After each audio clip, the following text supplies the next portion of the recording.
to Rocky's Ramblings, the show that encourages you to get out and do your own rambling. Get out there and explore the many places to go, things to do, and events to attend, many of them right in your backyard. There are so many things to do in this area, and today I'm at the Greensboro History Museum in Greensboro, North Carolina, and I'm with Carol Hart, the director. And Carol, it's a pleasure to have you on the show. Welcome. Thank you. It's great to have you here today. Oh, it's great to be here. What a beautiful day, beautiful area. What a wonderful museum. We've been just kind of looking through, deciding what to do with the show, and we're not going to be able to cover everything here in half an hour. So you're going to have to come out and see it for yourself, which of course is the goal. I always try to start the show, Carol, by asking for someone that comes here maybe for the first time, maybe they know a little bit about the museum, but when they come in here, what's the experience that they're going to get coming to the Greensboro History Museum?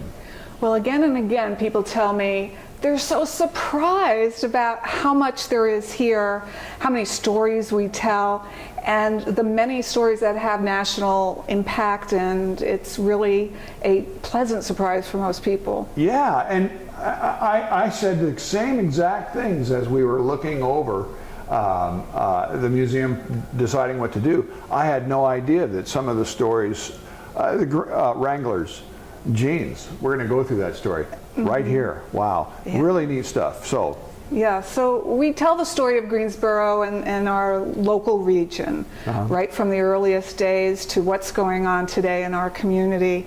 And we have some incredible artifacts, again, rare and of national significance, and we do wonderful programs as well. Right. And we'll talk a little bit later about the programs and the things that change from time to time to keep you coming back. Now, you said from the beginning, where does Greensboro begin? If we go way back, there were Native American Indians here, and we actually do represent those peoples that were living here with some artifacts from the area. But the first European settlers came really in the early 1700s, many of them Scots-Irish descent, German, some African descent people as well, on wagon trains from the north. Oh, yeah. Yeah, we have a large Quaker population that came in at that time that continues to today as well. The first settlements by maybe 1730s, and as we get to the 60s, quite a few, 1760s, quite a few settlements are started by Quakers and some early Presbyterian and again Scots-Irish and German for the most part. And what did they start doing? I mean, what brought them to Greensboro? How did they begin to develop Greensboro? Yeah, Greensboro had very fertile land, so the earliest people, for the most part, were farmers. There weren't any large water features here, but enough to power mills. And again, the location sort of between the mountains and the ocean and the north and the south was attractive in the early days. And it still is today. Greensboro is that area between the mountains and the ocean. It's kind of an ideal distance from the ocean. I can see why people would want to have moved here in the first place, and people still moving here for the same reasons. We actually have a national park in Greensboro, and it was the first park related to the Revolutionary War. So there was a battle in Greensboro, the Battle of Guilford Courthouse. Yes. And it was a significant battle. Even though the revolutionary forces lost, they inflicted so much pain on General Cornwallis that it seemed to have been a significant battle for the American Revolution. And one of the most significant parts of that is General Greene was the American soldier, and Greensboro is named after Nathaniel Greene. And that's how we got our name. Okay. So that part of our history is really important. We even have in the museum, we just put it on display, a cap, a knit cap that was worn during that battle. We know his full story. It's a wonderful artifact that's on display. He was actually wounded and died several weeks later, but we've been doing all sorts of forensic analysis on, there's this spot that was supposed to be maybe blood So, Oh, yeah. Yeah, so it's interesting. One of the things I like people to remember is that the importance of a museum is that we protect artifacts. We Sure. steward them through. Protect the story, yeah. And the artifact, if you've done a good job of preserving it, continues to tell its secrets and Right. their stories that maybe we didn't have the technology 100 years ago, but today we can do DNA and other things. So Yeah. the stories are there and they're still coming. Still got to find them, yeah. Yeah. Now, it's interesting, the town that you live in, do you know where the name comes from? A lot of people don't realize where the name of their community, the names of the geological formations around them, where it came from. All of those names have significance. So that's a really neat research project for you. Figure out what your community was named for. Yeah, and if nothing else, when visitors come, they may be staying at the O. Henry Hotel, for example, which is one of the finest hotels in the country. Oh, yeah. But why in Greensboro? Why? Or they'll see O. Henry was born here and he lived here Yeah. till he was 19. He wrote wonderful short stories like Gift of the Magi. Yeah, yeah. Yeah. Right here in Greensboro, O. Henry. Yeah. We actually, we were looking at the classroom, the reproduction classroom, where he sort of established that style. Tell that story. That's a great story. So his aunt, Lena Porter, was a school teacher, and one of the ways she taught her students to put together stories was she'd start with one student who would start a story, and then it would go to the next one who would build, and the next, and next, and each would add a little element. Right. Well, William Sidney Porter, who eventually became O. Henry, liked to be that last one. Yeah. And he wanted to throw in a surprise or something funny or have some irony. And that is what his short stories are most known for, that ironic twist of an ending we owe to O. Henry. And so you get a chance to see how the character of the writer, style of writing developed right here, the way his aunt taught the class. That's cool. Yeah, there's so many stories here. One that is particularly compelling to me is about an enslaved woman, Edie, who we know her story because the Coffins, who founded the Underground Railroad, Really? wrote down her story. And she had run away from her owner with her little baby. And she's just known as Edie. We only know her as Edie. Okay. She's referred to in this story that he wrote at the time as Edie. She ran away because she didn't want to be separated from her newborn, and she was hiding in the woods, and the baby got sick, so she made her way to the Coffins, who were Quakers, and pleaded for them to intercede on her behalf with the owner, which they did, and the owner then agreed to let Edie stay with the baby, according to the writings of Coffin. But he talks about this story as influencing him very much, and he was one of the early, sometimes people call him the father, he and his brother, the father of the Underground Railroad, and they worked very hard to true story help of Edie. Yes. And the other interesting story is by the time we get to the late 1800s, Greensboro is known as the Gate City. And again, going around town, there's Gate City Motors, Gate City Drugstore. Why are we the Gate City? Because so many railroads were coming through by the 1890s, over 60 trains a day, and we were the gateway to the west, to the south. Okay. And because of the number of trains coming through, it was a great spot to set up some factories. Sure. Yeah. And the textile industry started to develop here. Right. And the Cones, as well as some others, set up some factories. And as we go into the 20th century, Greensboro becomes the center for production of denim in the world at one point. More denim is made here than any place else. And how influential is transportation? You know, the railroads came through here. This became the gateway to the south and to the west, and today still a hub because of that transportation. Yeah. So following along with that, roads coming through an airport, international airport at the edge of Greensboro. So that continues to be important today. the parent corporation VF of Wrangler, as well as many other brands. Ralph Lauren is here across the street from the museum, actually. Right next door. And in fact, the white denim that was used for the Summer Olympians was not only designed but manufactured in Greensboro at a plant that's still working. All right. So there's a lot of these kinds of connections as well. A lot of neat stuff. This is really an interesting place. I had no idea when I called Carol to ask her if I could come do the show just how much this museum has. We're going to continue this after our commercial break. We've got a real story to tell. We'll be right back.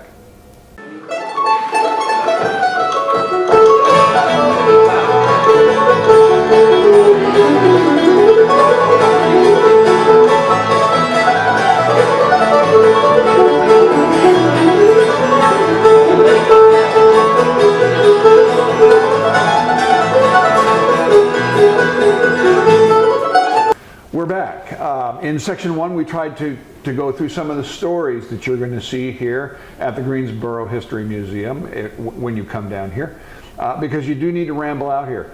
It's free, right? It is free. It's free. It's really cool. You got to come down here.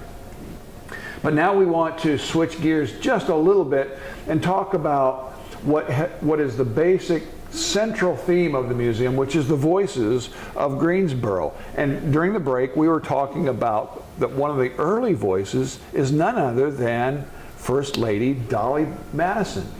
Yeah, Dolly Madison is beloved in Greensboro, and she actually was born here.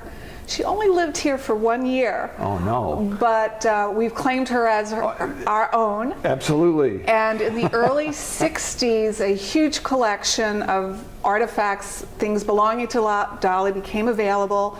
And it was mostly ladies of Greensboro did chicken pot pie sales and whatever, and raised the money to purchase this collection to bring it here. So we have the best collection of Dolly Madison memorabilia in the world, and frequently are loaning out things to, right now there's a daguerreotype or picture in New York at the New York Historical Society. Oh, yeah. And Disney called, which was really thrilled. Always great to have Disney calling. Disney World was upgrading their Hall of First Ladies, and they wanted Dolly Madison to be represented wearing the red velvet gown that we have in our collection. Now this is a cool, you got to pay close attention. The red velvet dress of Dolly Madison, where did it come from? Yeah, so this red velvet dress, stories are, we haven't confirmed, but everything fits, that this red velvet dress was made from the red velvet drapes from the White House that Dolly Madison preserved when the British came and burnt down. And one of the things most people know about Dolly is that she saved the portrait of George Washington. Yeah. And that same trip, she saved these curtains. Ripped down the curtains. You know, so the style of the dress is to that period, if you think of Jane Austen style. So whether or not that's true, we don't know, but it's a wonderful story. That's our story, and we're sticking with it. Yes. Okay, yeah, Dolly Madison in the red velvet dress. Now at Disney World. A copy, a replica. A replica yes. At Disney. The real thing is here. Yes. Well, we do feel her time here, and the Quaker, her father brought them down to be part of a Quaker community. Okay, so they're Quakers. And if you look at her life story, we think that Quaker influence did influence her. Good. So that's, again, one of the stories we tell, one of the voices that's part of Greensboro. And as a history museum of our community, we've made a point of letting people know that every voice that's ever been part of the community has made the community what it is today. Okay, so early on, what are some of the significant voices that people will learn about here at the museum? Yeah, so in addition to the voices of people like General Nathaniel Greene and the Presbyterian elders and David Caldwell and the well-known famous politicians, there are the stories that aren't so well known of a enslaved Black African American who served during the Revolutionary War in the place of his master and was promised his freedom and wasn't given it, and took that way up to the state Supreme Court and did eventually win his freedom. And we have his story. Wow, great story. Yeah, and there's just many stories, not just of the famous men often that you would read in history books, but the women and the people that didn't have the money. So all those stories are part of it here. Well, the story of Edie. Yeah. Great story. Absolutely. So, and so what are some of the larger groups of people that became part of the Voices of Greensboro? Yeah, well, recently, since the 1970s, the Montagnard peoples of the mountains of Vietnam started to come to our area. And in fact, we have the largest population of Montagnards outside of Vietnam.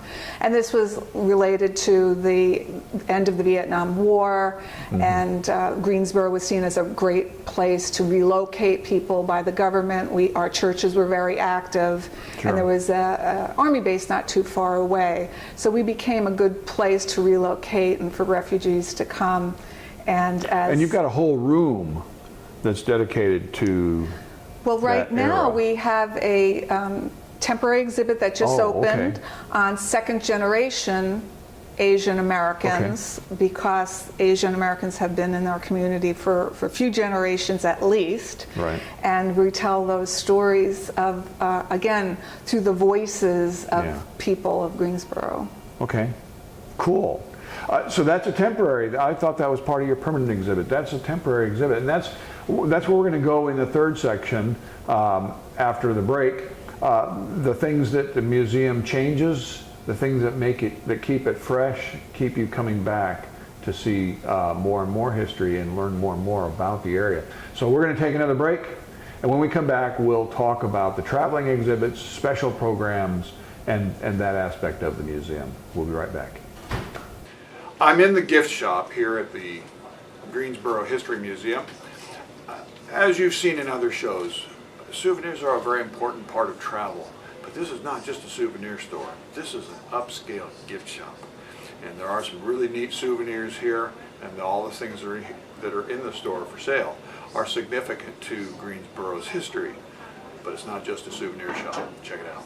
The Boren Castle was an institution back in its day. Oh, is that right?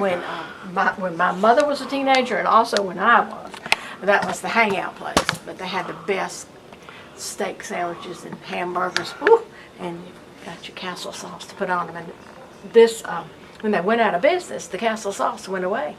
And everybody was so sad. And people would try to make it, but it wasn't right. But now, these people who are making it now got the actual original recipe and the rights to make it. So you get your castle sauce here. It's pretty close, yeah. VF Corporation made these aprons out of the denim for us. Welcome back for the third and final section of our Greensboro History Museum show.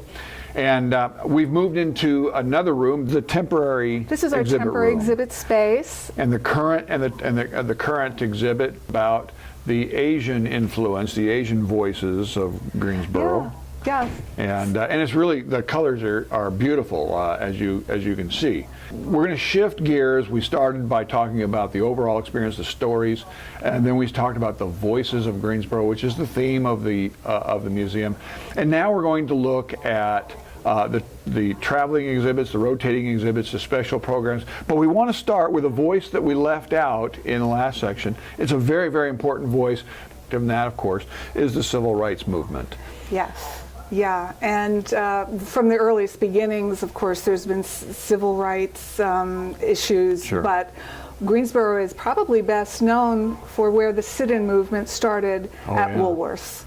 So we actually have a section of that original Woolworths counter here with some stools, and that's the time on February 1st, 1960, where 4 young men from nearby campus, A&T, went and sat down and wanted to be served and started a movement that really just multiplied Changed the world. and did change Absolutely the world. changed So the world. you learn a little bit. You hear Yeah. about you hear the voices of some of those young men, some of the larger context in Greensboro, other incredible stories that you don't hear. Integration of golf courses, of hospitals, some national firsts are part of Greensboro's history. So that's And an that seems important somehow part. very fitting since the Underground Railroad began here. Yes. That's Yeah. so that's a huge part of the story told here at the museum. You're going to want to make sure you catch that. Okay, so now let's talk about we've got the Asian exhibit here in the temporary exhibit hall. What other kinds of things do you have? Special programs? Yeah, well, just coming up in July, on July 8th, we have a fabulous 50s flashback. And we're flashing back to the 50s. Fabulous 50s flashback. Yeah, so we'll be flashing back on that day, July 8th from 11 to 4. Again, free, as almost everything we do here is. And we'll be bringing out our hula hoops. Oh, and wow. We have vintage cars coming, swing dancing, rock and Wow. roll. Put it on your calendar, July 8th. Yes, bad sci-fi movies. It's a lot of fun. So it's a good time to come out. So Good. that's one of our big events of the year. 11 to 4, Yes. July 8th. July 8th Is that is a Saturday? Saturday. It's a All right, Saturday. that's a Saturday. Yeah. Put it on your calendar. Plan on being here. Should be a great time. Yeah. And then as we get into August, we'll start, I think this is the 32nd year that we're doing performances of plays by O. Henry, based on O. Henry short stories. 5 short stories are highlighted, music from the period, a lot of slapstick in between. It's really a hoot. Yeah. And that'll be the second, third weekends in August. Check our website. All right. Yeah. And on my website, rockysramblings.com, I'll make sure that I have their website highlighted so you can check these things out for yourselves and put them on your calendar. And one other thing not to forget, this will be the 3rd and final year that the National Folk Festival is based in Greensboro, and we're right in the heart of that. Wow. And that is in September. I think it's September 8th, 9th, 10th, and that's free. Okay. And 100,000 people or more came last year. Wow. Might be closer to 200,000, but it's a wonderful time to come down, visit the museum, and take advantage of some of the folk. So that's a time that you're going to Festival. want to check out, again, the websites.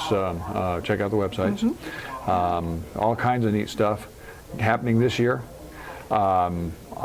And every year, things going on. Always different things happening. We just closed the long-term exhibit on Confederate long arms, the best collection in the world. Wow. Reimagining that space for World War I exhibit, opening November 11th.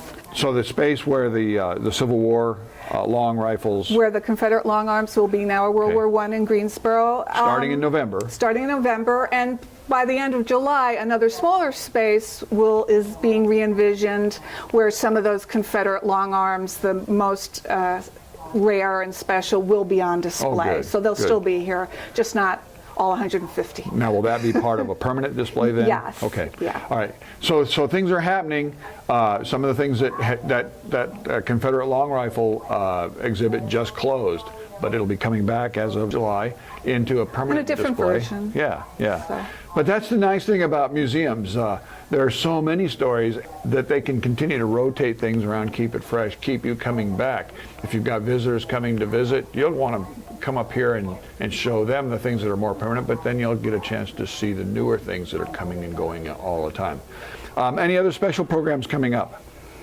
Oh, we always have for the summer special programs for group tours. Again, we're free, hands-on kinds of activities, especially for children. And we have some wonderful programs in October relating to World War I, sort of a history cabaret with singing and lecturing, so there's always something going on. We also do a lot of living history and unliving history in the graveyard that's right next to our building. Yes, graveyards. Because part of the museum is in an old church. Sure. And the First Presbyterian graveyard is still there, and so Okay. around Halloween time, we the spirits learn there's something going on You here. got to have something going on. And they all show up. So, Amazingly. yes.